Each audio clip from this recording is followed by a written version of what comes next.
battery is ready.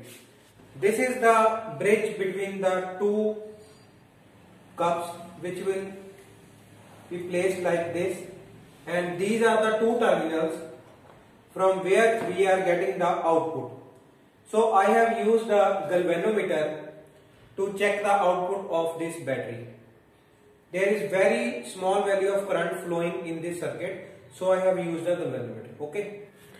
When I will put these wires on negative and positive, you can see the deflection of the galvanometer.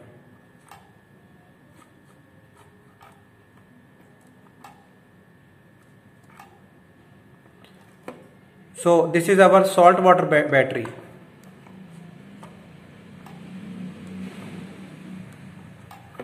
Okay, if we remove this bridge, there is no current flowing. So if I add the bridge,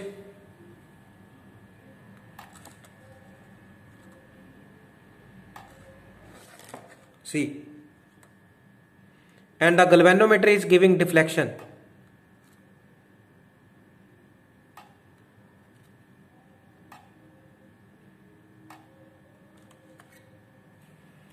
Okay, so this is the bridge between the two cups.